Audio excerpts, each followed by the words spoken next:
Welcome back to our summer series. And in this particular episode, we are fortunate to have Scott Schmoldt with us, who is a Associate Director of Learning Operations at United Healthcare. And he is going to take us on the wonderful journey of going from a training mindset to performance and the remarkable work he's done with his team and his organization. We hope you enjoyed the dialogue. And here we go. Hey, welcome, friends. Great to have you back for another Performance Matters podcast series. Bob Mosher here. Honored to be your host of these dialogues. We are really enjoying our summer series on follow-up from our 5 Moments in Need Summit we had with some of the remarkable attendees and organizations that were there. And not just remarkable takeaways from that, but the ongoing journey many of these remarkable learning leaders are on. And today I am honored to be joined by a dear friend and hero of mine in this industry from just terrific stuff he's done. And he is a remarkable leader of learning folks. Ask any of his team and they'll tell you that. Scott Schmoltz, it is great to have you here. It's great to be here, Bob. Looking forward to it. Here we go, right? Let's do it. We so enjoy these dialogues, and the theme this time is on the idea of the classic mindset shift, right? From training to performance. You and I, friend, have had this conversation over a beer and among a number of things, but let's back off a second and have everyone else meet you. So give us a little bit of your background on how you got here, why this matters to you, what you do and such. Awesome. Yeah. So started out down the public education track to university, got my bachelor's degree in elementary ed. I was the first class of the new millennium. And so we were told as kids, if you have any sort of proclivity towards education, now is the good time to get into it because a lot of the baby boomers and traditionalists are going to be retiring and we're going to need good teachers. And so I've always been a better coach than a player in almost all the sports that I've been in. And so I thought this would be a good track to go down. And it was a great experience. The university I went to was a little school in the central part of Wisconsin called University of Wisconsin at Stevens Point. And it was a great university and I got a great education there. The problem is that when we started coming out of school, everybody my age heard the same advice Pitch. and the market was flooded with kids trying to go into the school system, and the baby boomers were not retiring. They were sticking around in their roles. And so my wife had just started her career at the time. We didn't want to move. We wanted to stay in the area, and a training position opened up at an organization called Wausau Benefits, which was the third-party administrator for health insurance in the local Wausau area where I live. And so I applied for that and started out as a trainer. And I've been now with this organization. We now, through acquisitions, have been acquired and I've been a part of the United Healthcare family for about 12, 13 years. And I've been in L&D ever since. This is my first real job out of school, and I've been here ever since. So I did training in the class, I did instructional design, and I've been in a leadership role for probably 12, 13 years now. So I always like to say, and this is a bit of a plug for my organization, but the reason that I'm still around is I love the people that I get a chance to work with. My team is amazing. My business partners are great. There's very much a familial feel to it, even though we are very, very large. And I love the people that I get a chance to work with daily. And so I feel very blessed to have had a relatively long career so far. And excited to be here. So what brought you here? That sounds pretty cushy and training like. To what got you to 5 Moments? What got you to Workflow Learning? What was the pivot for that for you?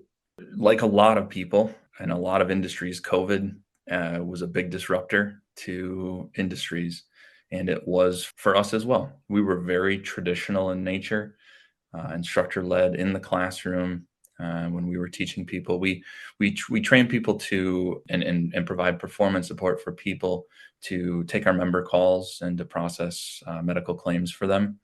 And so my team's responsible for the design and delivery of that content and performance support. And when COVID hit and everybody was sent home, like every industry, our CEO came to me and said, "Hey, we got to keep training because we're still growing, but we're sending everybody home. So it has to be all virtual and it's got to be better than what we've been doing." And that was kind of the gauntlet that was laid down. And so I started researching and investigating essentially non-traditional ways of ensuring that people have what they need to be able to perform and stumbled upon you and Khan and this 5 moments of need methodology. And we've been using, I'm going to call it an offshoot. I don't exactly know what to call it, but a strategy from a design and delivery perspective that you guys coined called GEAR. It's an acronym, stands for gather, expand, apply, and receive feedback. And so we went through and restructured our entire content around this methodology, and really emphasizing and focusing on the moment of apply and providing people with the performance support they need to be able to answer those calls and pay those claims in their moment of need within 2 clicks and 10 seconds, and all of those good principles that come along with 5 moments. So that was really the pivot point for us. And hard to believe now. I mean, it's been over 4.5 years, I think, since we first had a conversation. Here's what's funny. I don't even know if I've told you this story, but the real reason that we connected was you had posted something on LinkedIn. I don't even remember what it was anymore, but I remember thinking to myself, oh, Bob, that's just not my business partners, though. I'm like, I don't know if I believe that. And so I sent you a message on LinkedIn, and I was like, hey, you don't know me at all, but here's the post that you put. Here's the challenge that I'm having. I don't know if I buy into it. And I didn't expect you to reply at all, quite frankly. I was just kind of like, whatever. I was feeling sassy, I guess. And so I was like, I'm going to send Bob this message. And lo and behold, you did reply. You said, hey, let's talk. Let's chat about this. And that's really where our relationship began, was me kind of reaching out on a whim to say, hey, I don't know if I buy into this. And it's probably the greatest message that I've ever sent to somebody, because it's taken us down an entire different path than probably would have been otherwise. I appreciate that and the kind words. The reality is, of every learning leader I've worked with, I've been blessed to have been on this journey with, it's the lead the horse to water thing for me. I've been leading a lot of horses to this water for 20 years, and drinking and having them want to, believe they can, risk to try has been the smaller group of those that have journeyed here. I've watched you as a remarkable learning leader, Scott. I know your people and the journey you've had them on, because it takes courage and conviction and other things to do this and lead a team away from, I loved your word earlier, non-traditional, into the non-traditional. It kind of, it's interesting because, and I know we both share this view. It's a shame that we're seen that way, candidly. Right? Mm-hmm. And this is part of our conversation we had leading into this recording, frankly, was that, it's an irony that in education, speaking more globally, it is seen as non-traditional to look at enabling folks to perform at every moment of need this way. So that's why you're here, right? This theme is the shift to performance mindset, which you have bought into hook, line, and sinker, helped your team to do it. At the same time, we've discussed some hurdles and frustrations you run into even to this day, being a part of a large enterprise that has some deep legacy and DNA in this stuff. Take us back. So you have some remarkable points we want to cover today. And one is this idea about recognizing and appreciating history. Change management has the word change in it, which means from something people know or have history of to something that they don't, which is scary, hard. Take us a bit into that and your journey of what that means to you. Yeah, so I'm a big history buff, sometimes much to the chagrin of my wife, but I truly am a big believer that if we don't understand history, we're doomed to repeat it, type of thing. And so I think it especially for the L&D practitioners out there, it behooves us to understand kind of the historical context of how we got to where we did with learning and development. And the reality is that the finger quote traditional has really been around for centuries. The way that even public school systems are created and run today, it's very traditional in nature. This really goes back very largely back to the world wars, and the fact that we had to very quickly build up war machines, and we had to very quickly get people into rows and just get them to do rote tasks over and over. Yep. To be able to build the war machine that we needed to fight in the war.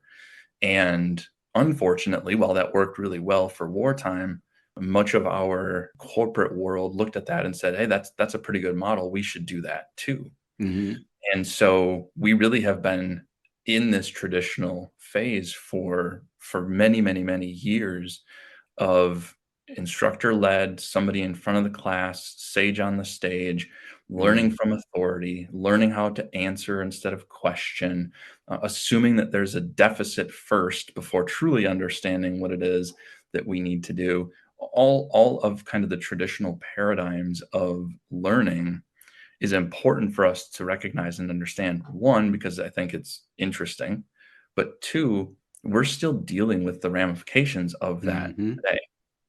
And if we don't understand that, when we're trying to shift that mindset, the biggest component of understanding this history is, quite frankly, is to save you all some frustration. And if you can right up front recognize that because this has been so embedded for so long, understand that and understand that Mm. because of that, it's going to take time. You said change. Inherently, humans struggle with change. We know that there's such a thing as a change cycle, and people move through that cycle differently and at different paces. So everybody that you work with, from your internal team to your business partners to executives, they're going to be at different places on that change cycle as you start having these conversations with them. They're not just Mm. going to immediately buy into what it is that you're saying. Understand that going in, and that's okay. That's okay. Just understand it going in. It's going to save you a ton of frustration. And I think another thing to consider specifically in the L&D space is we need to recognize that there were brilliant practitioners like Bloom, like Mayer, like Briggs, those folks who were doing very, very good work at the time period that they were. That just happened, though, to really create what the traditional was in things like ADDIE and the Yep. traditional mindset around how do we design for training? What are the Mm. analysis around training outcomes that we should Mm. have? Again, not that that's a bad thing, but it's worth understanding the history of where that came from so that when we start talking about other practitioners who are thinking more constructivist approach, thinking about performance first instead of training focused, looking at performance outcomes instead of training outcomes, we can understand and appreciate where that work came from, not tear it down, appreciate the legacy that it brought, but also challenge it and be able to say, maybe this isn't the only way. Maybe there are other ways for us to do this. So I think just understanding that history, diving into it a little bit deeper if you haven't, will go a long way when you try to start making that pivot to performance first. Yeah. It's when I first saw this, I was like, we're taking that hill. It was so clear to me, Scott, when I saw 5 moments years ago that holy cow, this is it.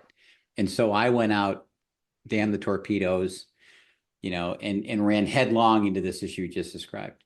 And to my detriment, I came across as attacking the classroom, calling it bad, not acknowledging its history and its pedigree. And so when my vocabulary changed to enhance and enable how we've done things, didn't change the conversation. It didn't make the light bulb always go on, if not typically not enough, but I got people listened as opposed to taking it offensive and, why would I do this posture? So alignment then, right? That's what we're talking about on a lot of levels and from a lot of stakeholders that ultimately, including the learner, have to consume or have to say, okay, I'm in, but you kind of have to be heard first and other kinds of things. What's that side of this journey been for you? Yeah, it's I think about it in terms of, and you mentioned them, right? There's probably more, but I think about it in terms of three constituents. You Mm, have the consumer of the product, so the people who are being trained. You mm, have your internal learning and development team, those people creating the content, delivering the content, the performance support creation. And then you have our business partners, the customer that we are working with. And the challenge that we had up front with that was, and it was my challenge to begin with, I was so full of zeal that I immediately started trying to change the paradigm with my business partners because I was so bought into it and I wanted them to be bought into it too. mm, And one of the things that I recognize now is that, and I'm going to say this with love, my business partners, and I think yours too, they don't really care about the methodology. I want them to, but they don't really, right? What they care yeah. about is the outcome. They care about the performance that changes as a result of the event that somebody went through. In some cases, they even just care about the event. Okay, right? That may be where they're at the moment. But I spend Mm, a lot of time trying to educate my business partners on the methodology. And now I realize that at the end of the day, whatever we call it, they don't really care. They care about the performance outcomes. On the flip side of that, it is exceedingly important to align internally, because all of the practitioners that sit inside of an L&D team also come from a traditional place. In fact, a lot of them, if they're still going and getting degrees in instructional design or adult learning, they're getting the traditional from academia. Yep. There's very few institutions that I know of that have pivoted to a performance first mindset. And so they are arguably more important to change that paradigm with than our business partners, because they're the ones that are going to be designing and delivering and creating performance support. So making sure that you're bringing your whole team along on this journey is super important. One of the things we did, and it was kind of just by happenstance, again, because of COVID, but what I would recommend that everybody does is don't just focus on your design team. If you're starting to move down a journey of 5 moments of need, everybody inside the L&D team needs to be on board. So whether you're a trainer, whether you're a leader of people, whether you're creating documentation, if you're designing curriculum, everybody needs to be a part of the journey, because all of those components are touched in a 5 moment solution, and they should be. And by bringing people in, what we did is we created some camaraderie. First of all, there was a common goal that everybody had as we were moving towards something, and they had the opportunity to be a part of the development process up front. Not just how do we create the content, which we had trainers creating content, but it was, how is this going to work in the classroom for you? What does this look like? Help us understand it better so we can then design it better around these 5 moments of need. Oh, you would need a performance support tool here. Let's create that first then before we even do any sort of targeted training. But you as the trainer, and you're bringing your expertise and you're bringing all of the nuances that come with classroom, whether it's in person or virtual, bringing them along for the ride was one of the best things that we did. So aligning with them 100% be a place that I would focus and emphasize. And then from the learner perspective, I'll be honest, we talked about this right before we got on. This one's a little bit more challenging for me because those learners who are coming in also still mired in the traditional. They just are, and that's okay. But you have them for a finite amount of time. Some of our programs, I think the longest program we have is 10 weeks long, but they're 5 weeks, 6 weeks long. So you don't have these learners for a ton of time. It's not a ton of time to be able to shift the paradigm for them. And some of them come in and they do want more instructor led. They want more sage on the stage. They get a little bit freaked out when they have to spend time struggling through a challenge and failing at it. And now I feel like I failed and I want more. I wish the trainer would have just told me more, right? Yeah. So that is a challenge that we're still working through. At the same time, again, I think that, as we talked about a dozen times now, this is challenging, and it's going to be, and it's going to be challenging for all those constituents. It doesn't mean, however, that we can abscond from that responsibility. So yeah, those three, I would say, from an alignment perspective, don't focus a ton on your business partners, invest a ton of time internally, and continue to work with your learners. Brilliant. So you use a couple words there that are near and dear to my heart, but at the same time, I think our industry struggles with this concept. But you talked about targeted learning. You talked about your digital coach. You talked about performance first mindset. Those are 5 moments of need is a framework. Why is something as simple as vocabulary so important in this journey of change to this approach? Well, the learning and development, and I think a lot of industries, but in learning and development, we're really good at creating buzzwords. We're really good at coming up with titles for things that sound great. Blended learning, micro learning, blast learning, right? All of these buzzwords that we come up with. And the reality is that if you'd ask 100 practitioners, you'd probably get 95 different definitions for each one of those things. Yep. So when it comes to this idea of performance first, we talked a lot about as a team, what does that even mean? Like what does performance first even mean? And the lens that you look through may change that definition a little bit as well. If I'm thinking about it from my business partner's perspective, my customer, again, performance first to them means Can they answer the questions timely? Do they get it right? Can they process the Mhm. claim correctly? Do it right the first time? That might sound a little different in the learning and development team. Mm. Aligning on what that means in the performance first world is important because the buzzwords that are going to continue to be there. The question that I always ask is, okay, great. Let's align on that. Okay, let's see if we can come to a decision on what that means. But more importantly, it's the to what end. So if we're going to use this type of buzzword, so Yep. what? What are we going to accomplish for that? This question of to what end, we ask it all the time because if you Mm. start diving into that, why do we do a certain thing that we do? To what end are we doing it? The answer should be, well, we want them to be able to do the job. We want them to be able to Yep. complete the task, whatever it happens to be. We should ultimately be able to get to that every single time. Now, if we can use tools, technology, buzzwords, different styles, whatever methodologies to get there, great, but we should always be focused on to what end. And from what I've seen in the journey that I've been on now, this performance first mindset, the 5 moments of need, enable as a design framework, creating performance support tools first, those tools that are designed to help people accomplish their job. This gets closest to the to what end than any other methodology that I've seen. Mm. And that's why we're continuing down this path. There's all sorts of tech that exists out there. And quote, I use it almost every week that you said, Bob, is methodology begets technology. We're going to always have all sorts of new tech. We're going to have all sorts of new buzzwords that come up in the industry. We've got Yep. great organizations like ATD that, quite frankly, they've mastered the buzzword space. They come up with things all of the time, and I get that part of it's marketing. They want to grow audiences and whatnot. Sure. But the reality is that we should always continually be asking to what end. That's going to drive us to this performance first mindset. Yeah, it's remarkable. Yeah, it's funny. One of my heroes in the space is Frank Gwynn. He's a remarkable learning leader. Intel, Amazon, Sears, just been a part of some great organizations. And he's like,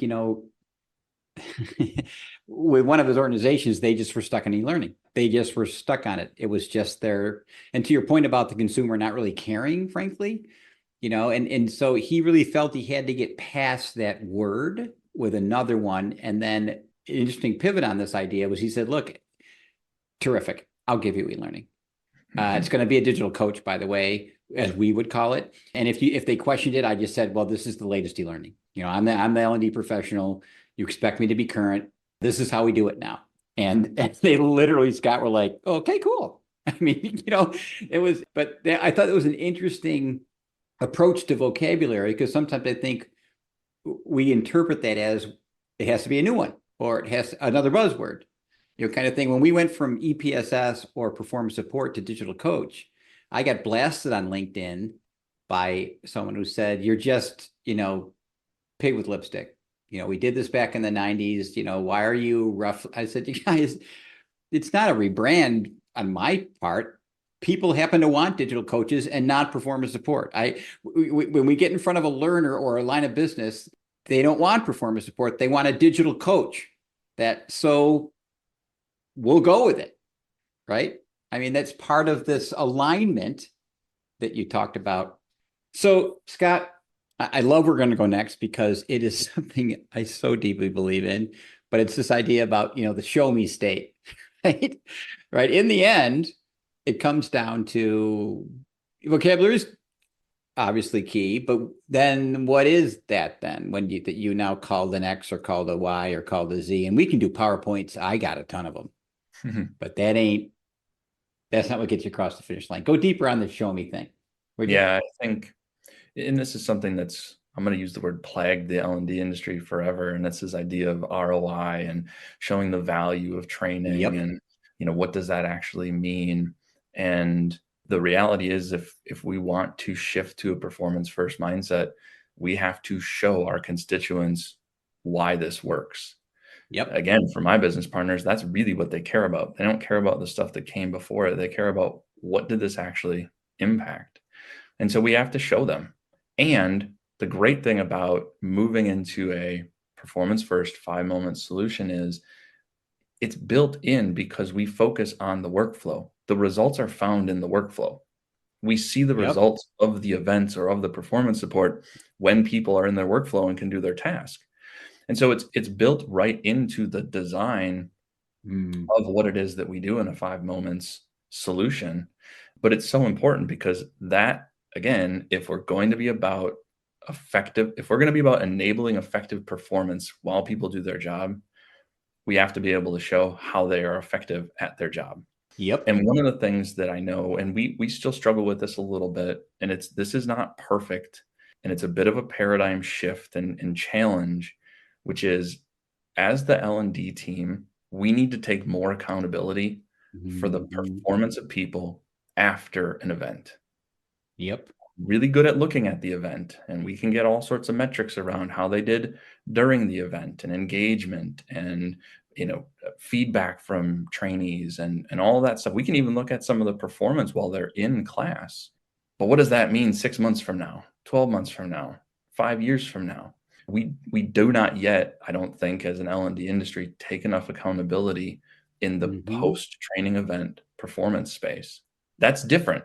I know that's different. We historically have not focused on that. But if we're going to tout ourselves as the ones who enable people to perform, if we're the faces of people when they first come in an organization or when they're learning a new skill, we should also be accountable for how they perform once they leave. And look, I can already hear there's lots of people who are thinking, but when they leave our classroom, we don't have any influence over them. If they go to a Yep. new leader or somebody, they get a team that's not supportive, if they're on a client that's super challenging, whatever it happens to be, valid. That's all valid. I agree with that. Those are all challenges. It doesn't absolve us, though, from the Good responsibility for that you. Yep. to continue to support the performance. That's how we show our business partner. If we want to move to a performance first mindset, that's how we show them. We're not just about the event. We're about continually improving the performance of the people in the organization, continuing to meet them where they're at. Don't necessarily like that phrase, but in this case, it works in terms of how they're performing and how do we support them better. He's since retired, but United Health Group had a long senior leader. His name's Dirk McMahon. And Dirk was a great leader for the organization. And I appreciated him a lot for his leadership. I met him one time in person. Great guy, very, very smart. And one of his last town halls that he had for the entire organization, we were talking about quality and the difference between quality assurance and quality control and getting things right the first time and stuff like that. And he had a quote that I love. I wrote it on my whiteboard, literally looking at it right now. And his quote was, "Be a closer, not a router." Hmm. And I love that so much Yep. because in a lot of cases, we can fall into the trap of we want to be a router. It's somebody else's problem now Yep. because they're not with us anymore. Yep. Yeah, that's easy. That's easy to do. How do we focus on being a closer? And a big part of that is showing them how this impacts the performance of the people on the floor in their workflow while they're doing their work. Love that quote. It's if I was a carpenter and I had to saw a board to finish the job, and I look in my toolkit and all I have is a hammer, does that absolve me from finishing the job? Right? Yep. Or do I literally say, well, you know what? I got to learn how to saw. I got to add a, I'm not going to throw the hammer away. I still need that to get here, but I have to maybe add a saw to my toolkit, something I've never handled before, or maybe now I'm not comfortable with, or, right? But to finish that job, you're so brilliantly saying that. And I fell on it too for years of well, they're out of my control thing. No, no, no, no. They're out of your toolkit thing. Yep. And so when they wander outside of what I know and do, then I absolve myself. Not go, well, wait a minute, maybe I can journey in there with them. Maybe I can think of something, and that's kind of where you're going. But Scott, that's hard.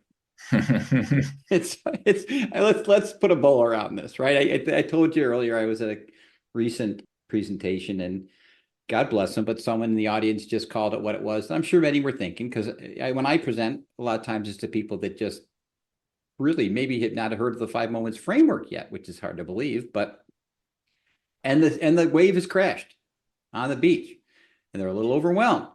And Bob, this sounds so hard. And someone said, I'll just be candid.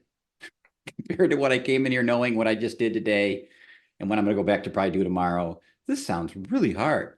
What's your answer or recommendation to that? And Yes, it's a valid concern, by the a way, valid because it concern. is. And the answer is yes. Yes, it is. Yeah. The analogy that I always use when we talk about adversity or things that are challenging is the weightlifting analogy. I've one of my employees, she's a certified weightlifting coach, Brenda. Mm, She's awesome, great leader. And we use this analogy a lot because as somebody who lifts weights, the only way that you grow muscle is by putting the body under load, stressing it a little bit, tearing a little bit of the muscle, right? Getting a little bit sore, and then allowing it to grow back stronger. The body does a great job of recognizing, hey, this idiot's putting a bunch of weight on my back. I need to get stronger so that I can lift it this next time. The same thing happens in a mindset shift like this. mm-hmm, It is hard. There's going to be a little bit of load. There's going to be a little bit of adversity that comes along with it. Recognize that and lean into it. Don't go mm, away from it. mm, You're not going to get stronger by running away from it. We're not going to make inroads by sticking our head in the sand.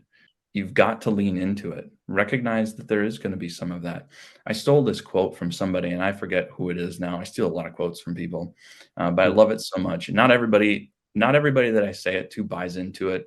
They don't buy into it right away, and that's okay. They don't need to, but it helps frame this up for me. And the quote is, "Work is not a means to an end. It is the end, and it comes with great benefits." So Mm. what I mean by that, I mean that we're designed to work. We're designed to do this stuff. This is what we've spent a lot of our years of Yep. life working, right? Yep. Um, and it's not necessarily just a means to some sort of end. I'm not saying don't do this to advance career or get to a new salary grade. All that stuff is great, Sure. but it's not just that. This is what we're designed to do. We're designed to work. And it comes with really awesome benefits. I get a salary. I can take care of my family. I get relationships that I get to build. I have an opportunity to do something that's bigger than myself, all that kind of stuff, right? If we recognize that this isn't just a means to an end, it is the end, it starts to shift this idea that, yeah, just because it's hard doesn't mean we run away from it. This is just what it is. It is. And it's worthwhile. It's Mm, worthwhile endeavor to dive into it. Take the small wins. This is going to take time. mm-hmm. As you progress on this journey, it's not going to be a light switch. I thought it was. I'll be honest. Early on my journey, I thought this was because this is so great. I was like, this is going to be a light switch and everybody's going to get it. They didn't. It's more of a Yeah. dimmer switch and it's Yeah. sliding up very slowly. Okay. Yeah. Know that that's going to be the case. Celebrate that though. When those small Mm, wins come, because they will, celebrate them. Recognize the good work that was done. Now move on to the next small win. Take the time to recognize the difficulty that it is, but lean into it, embrace it. I promise you, you're going to see at the end of it, or in the middle of it, or at the beginning of it, you're going to see benefit by diving into this idea of performance first. It is non-traditional, sadly, but it's what we need to do to continue to be valid and relevant in this space and really impact the things that our business partners care about the most. So yeah, the answer is yes. It is hard. It is hard, and that's okay. Having it be difficult is not a bad thing, and lean into it, enjoy the wins, and keep moving forward. Scott, this is what I love about Dr. Gottfredson, and it's going to be his legacy, is that he realized that this is not an art, it's a science, and he recognized the responsibility early in his career that if I don't make this into a methodology, not an ideology or a framework, things that stay at a framework, it's hard to interpret a framework. It's hard to operationalize a framework. And Hmm. so Enable is a methodology, a scalable, replicable one. You and I know there are colleagues of ours across the world doing this every day like we've done, Andy. Now, the journey to get there might be hard, right? There's some re-engineering, reverse engineering, at least for me, in some of the thinking. But you and I are testimonials to the fact that this is doable and it does work. I've watched you be a remarkable leader, Scott, in this and I watched the change in your team as you took this on, and everyone out there listening needs to take solace in that, but at the same time, model that, because through your courage, through your conviction, through your commitment to be a student of this, you have produced great things. And I can't thank you enough for that, for your friendship, for your joining me on this journey, for letting us commiserate once in a while around getting there. But everyone listening can't thank you enough for the remarkable ideas today. So thanks, friend, for who you are and for being so open in sharing your ideas and journey today. Thank you so much, friend. I really appreciate it. Well, that's it for this episode of the 5 Moments of Need Performance Matters series. We look forward to future conversations around how to best put the 5 moments of need into practice. We welcome your feedback and can be reached on Twitter using my Twitter handle at BMOSH, as well as our 5 Moments of Need website, which is www.5momentsofneed.com. We hope you're finding these helpful and will subscribe to future episodes. Have a great day, friends.